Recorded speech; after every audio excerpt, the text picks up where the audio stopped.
Good morning. I hope you had a great weekend. I know the weather hasn't been really all that good, but you know what they say, April showers bring May flowers, so let's hope so. Yesterday, sadly, I read that after Michigan, New Jersey is second in the highest rate of coronavirus cases, and that we aren't doing a good job in wrangling this virus. For a couple months now, I've been trying to help folks get vaccinated. And I guess, I don't know, I assumed most people would be receptive to it. Excited, in fact, to get one of the three available vaccines. However, I discovered that isn't true. And I don't know, I just don't understand why folks are so resistant. Dr. Francis Collins, who's the director of the National Institute of Health, who played a key role in aiding the vaccine development, and a Christian himself, urged fellow believers to be part of the largest vaccination effort in U.S. history. How cool is that?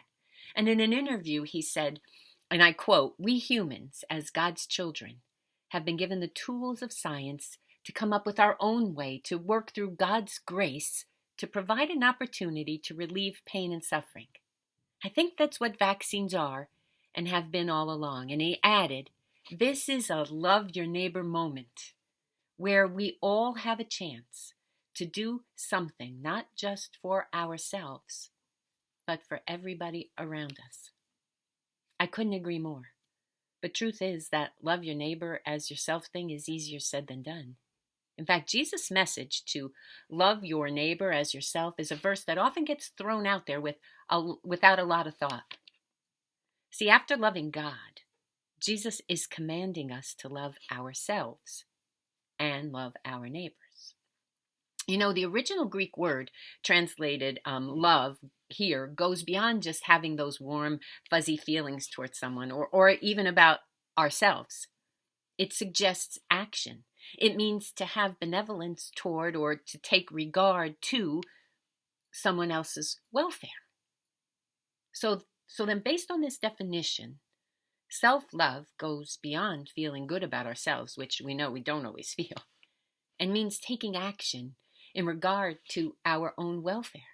It means making sure our basic needs are met, that we have food to eat and clothes to wear and a place to live. It's finding peace and happiness in our lives, having a purpose that brings us fulfillment and joy.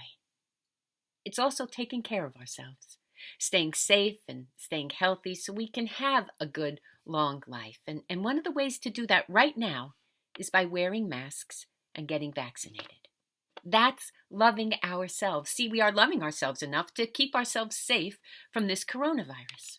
Okay, so if that's some of the ways we love ourselves, how do we love others? Exactly the same way. See, I think what Jesus wants us to do is to think about others as much as we think about ourselves, to remember the needs of others like we remember our own. It's wanting happiness and peace for others, and it's wanting the best for them the same way you want the best for yourself. And just like with us, we should want everyone else to be as healthy and safe as possible.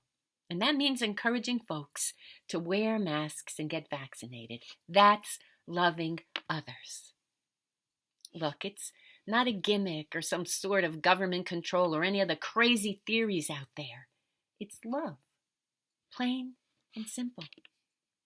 So here's what I've decided. If I'm going to claim to be a Christian, then I have to do my best, actually do all I can, to make sure I'm loving my neighbor, which, by the way, means everybody, not just the folks next door, the way I love myself, and the way I want to be loved back. And so do you. But I admit, I have a ways to go in that department. It's not easy to start loving people as much as I love myself. But I know the first step. See, every day I ask God to help me be better at this loving thing.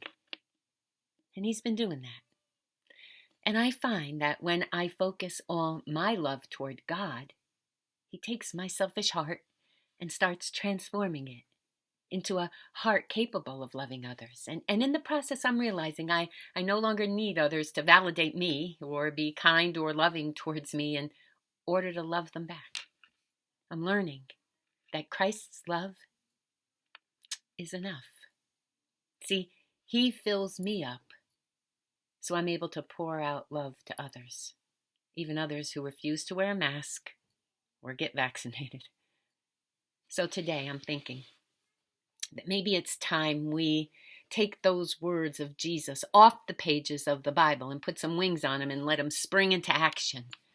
And maybe in the process we can change some of the violence and the hate that's out there too. I mean, come on. We know we can do so much better than we are right now. At least we have to try. Because when we start loving, amazing things start happening. I think we can do it. I think we have to do it. And I hope you do too. And that's really all I have to say. So now please love yourself, love others, and stay hopeful always. Have a good week. God bless you. Peace.